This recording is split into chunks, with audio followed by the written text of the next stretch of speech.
Ada 547, di IG ada hampir 2000. Pertama, maaf lahir batin, selamat Hari Raya Idul Fitri. Semoga di hari-hari penuh kemenangan ini kita juga bisa mengalahkan COVID-19. Bangkit di saat sulit, menang melawan COVID, we can do it. Saya kalau ingat-ingat yang paling selalu mengena nasihat dari ibu dan ayah itu adalah selalu bersyukur.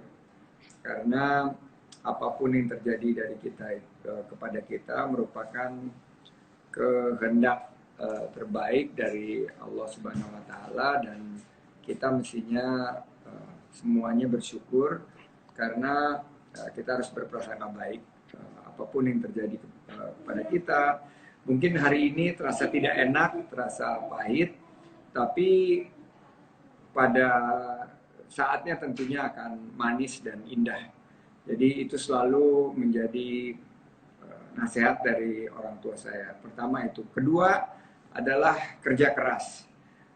Selalu orang tua saya menanamkan kedisiplinan, terutama ibu saya, bahwa apa yang harus kita lakukan di dalam hidup kita itu selalu dilandasi dengan kerja keras. Jadi saya akan selalu ingat bahwa di setiap kesempatan apapun itu, saya selalu berusaha untuk menjawab tantangan itu dengan kerja keras.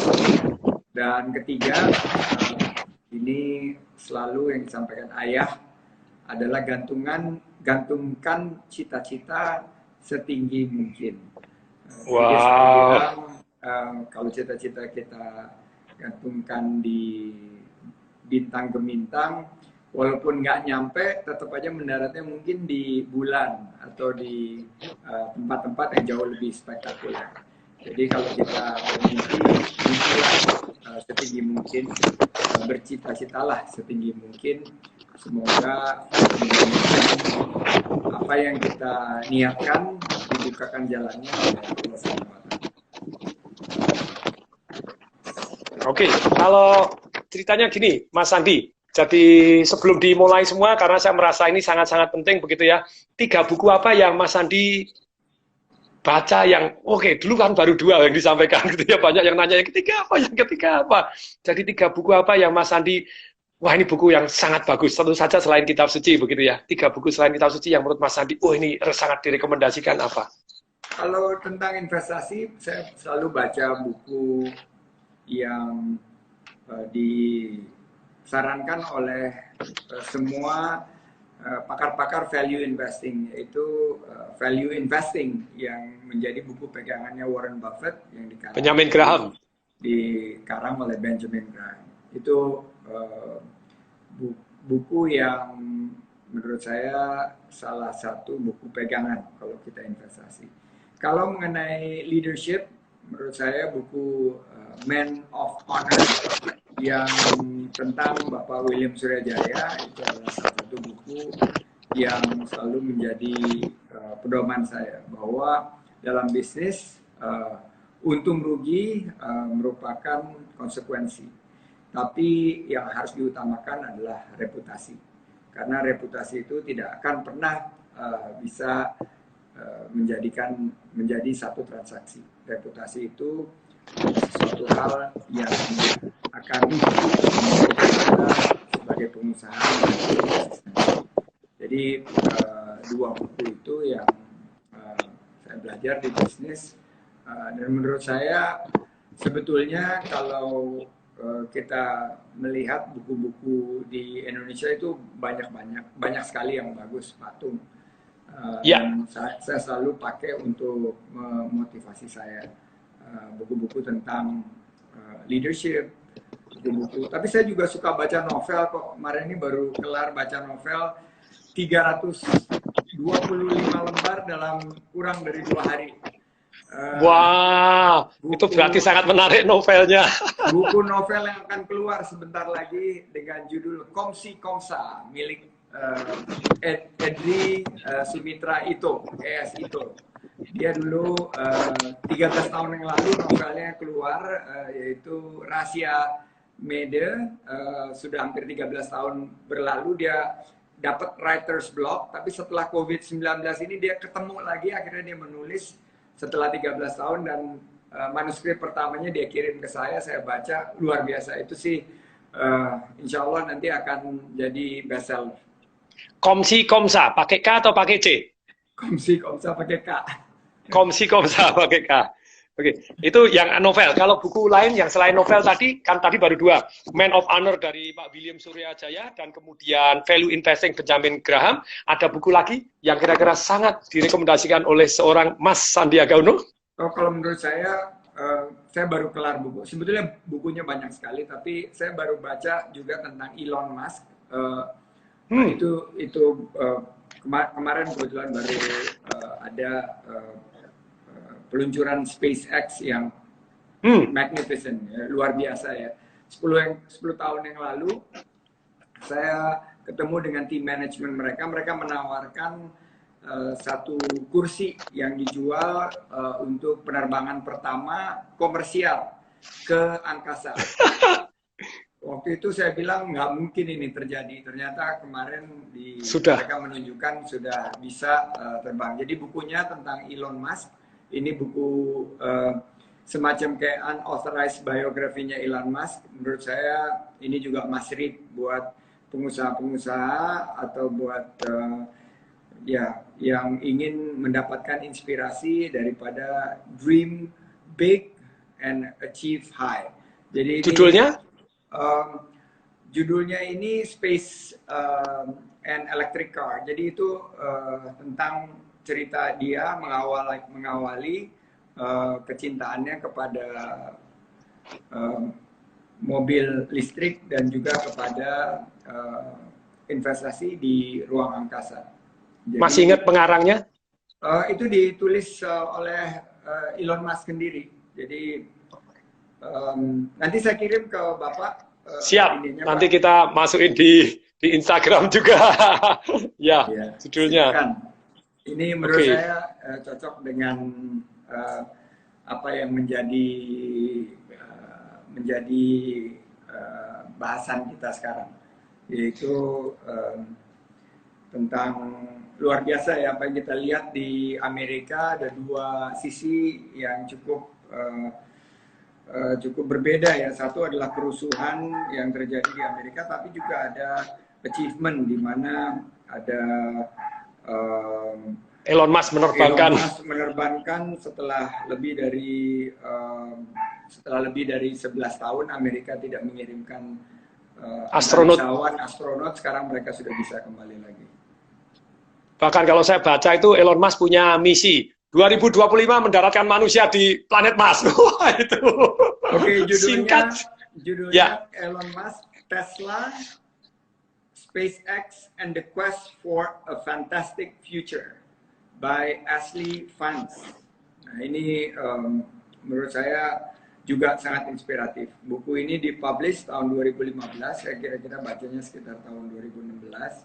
Tapi ini sangat relevan dengan pencapaian Elon Musk dan cerita tentang kesulitan dia sebagai seorang imigran ya dari Afrika Selatan berkembang. Dan ini sekitar 416 lembar, tapi bisa dibaca dalam waktu 2-3 hari.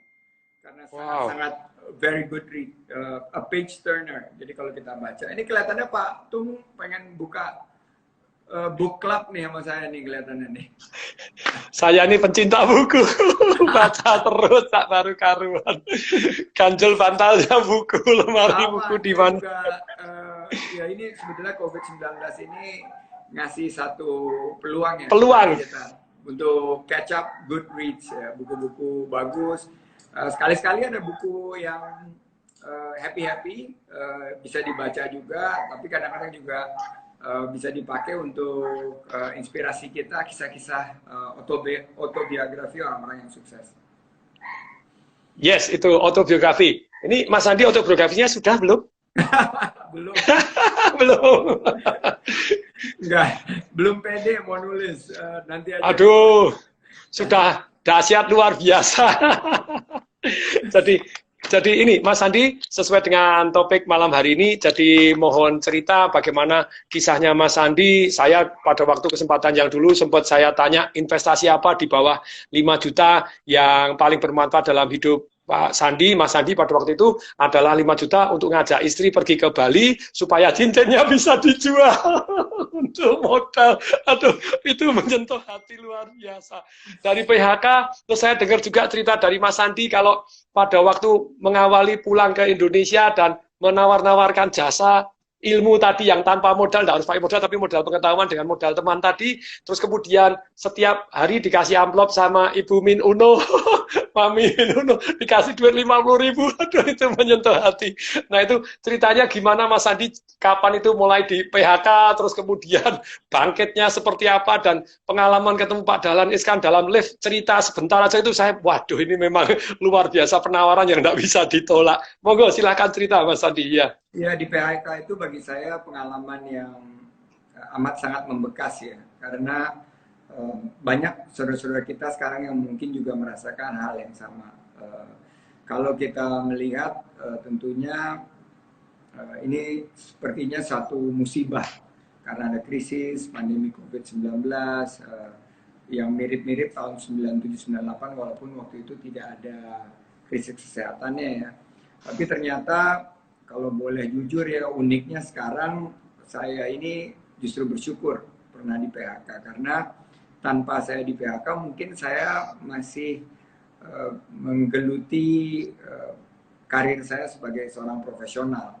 Dan waktu saya di PHK itu saya diberikan pilihan, dan waktu pilihan itu jelas memilih masa lalu atau masa depan.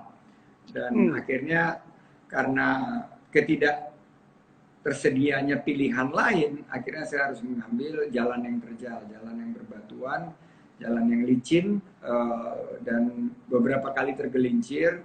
Tapi itu menjadi satu mungkin cerita yang saya ingin share juga kepada. Waktu itu kerja di mana berapa tahun? Dalam sampai posisi apa? Ya, saya waktu itu sebagai profesional di bidang investasi.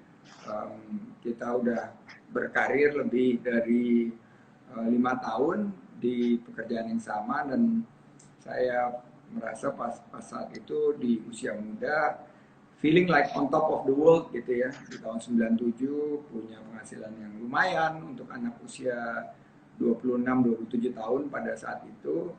Tapi kejadiannya sangat singkat sekali, berlangsung secepat kilat gitu.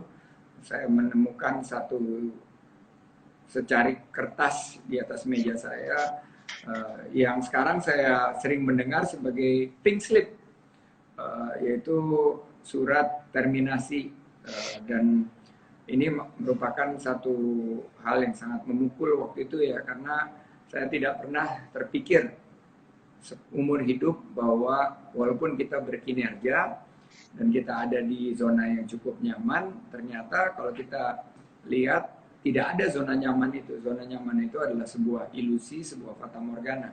Karena kita sebagai profesional, sebagai seorang karyawan tidak memiliki kontrol. We are not master of our own destiny. Dan kalau memutar rekaman pengalaman Chris Mon tahun 97, ya rasanya baru kemarin ya, bahwa Chris Mon itu berlakunya juga sangat cepat. Indonesia mirip-mirip kayak pandemi ini dulu, in denial. Para pengambil kebijakan waktu itu bilang nggak ada, Indonesia kuat, tidak akan terdampak krisis yang ada di Korea Selatan maupun di Thailand.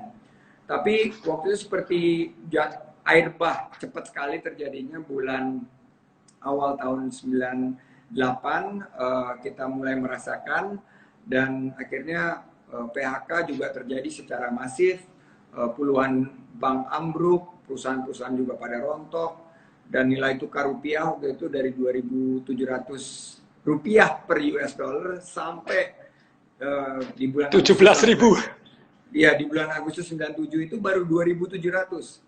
Di 23 Januari 98 udah 14.500, dan di bulan Maret sudah 17.000. Dan saya waktu itu di PHK kurang lebih ada 14 juta orang Indonesia juga yang senasib dengan saya. Susah cari kerja, dan pada saat itu akhirnya kita, ya secara kecelakaan, saya memulai usaha di bidang keuangan sebagai konsultan keuangan.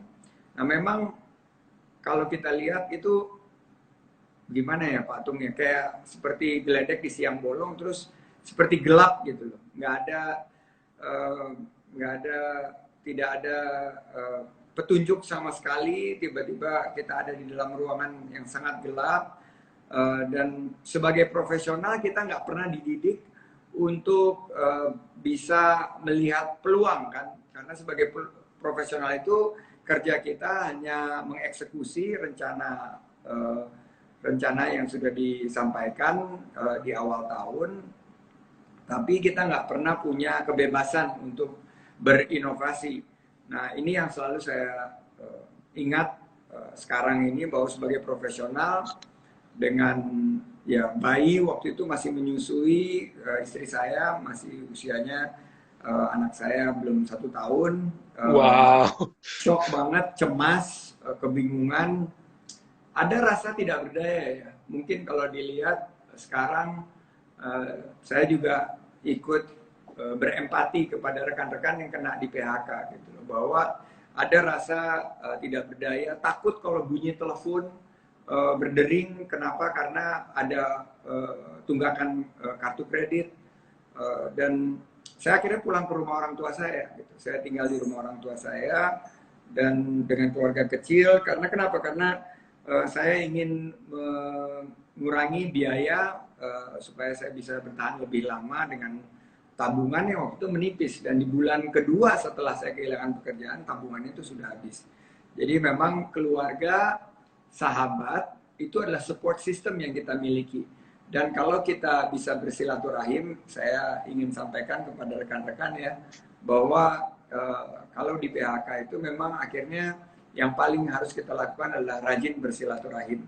Karena di situ adalah salah satu yang Tuhan janjikan. Kalau kita rajin silaturahim, kita dapat umur panjang dan juga kita dapat rezeki. Jadi walaupun pada saat itu kita melihat bahwa ngapain sih kumpul-kumpul, tentunya kumpul-kumpul yang positif ya, tapi ternyata kumpul-kumpul yang positif itu yang akhirnya banyak membawa satu, alhamdulillah ya, satu keuntungan bagi kita. Pada saat itu saya bisa memulai usaha, dan dari teman-teman itulah kita bisa mengambil satu sikap bahwa ternyata ada hikmah di balik musibah ini, dan begitu kita kerjakan ternyata bisa membawa alhamdulillah keberkahan. Jadi itu sih pengalamannya Pak Tung. Saya waktu itu berdoa kepada teman-teman yang sekarang juga jumlahnya udah meningkat lagi. Baru sebelum ketemu Pak Tung hari ini saya dapat update bahwa kemungkinan kalau masuk bulan Juni ini jumlah dari yang di PHK ini akan meningkat di atas 5 juta, 5 juta yang kehilangan pekerjaan, mata pencarian, kehilangan penghasilan ini. Jadi kita kalau melihat flashback, satu hal yang ya Pak sangat-sangat kita prihatini. Pada waktu Mas Sandi pulang di rumah orang tua, ada satu perasaan malu kah, atau tertekan, atau gimana perasaannya? Karena sudah menikah, sudah punya anak. Iya, saya udah 8 tahun keluar rumah dan mandiri. Saya terus terang malu, tapi pada saat itu saya nggak perlu memberikan penjelasan ke orang tua saya, karena kelihatannya orang tua saya sudah bisa menerima, dan karena mereka juga tahu saya cukup lumayan pride orangnya, ya akan sangat berat untuk mengungkapkan alasannya kembali ke rumah. Tapi pada saat itu langsung dibukakan kamar saya yang dulu saya tinggalkan masa SMA. Udah mirip-mirip gudang waktu itu, tapi langsung dibersihkan oleh ibu saya. Udah dirapikan, ada tempat tidur buat kami, terus ada juga buat si kecil, dan ya itu cerita.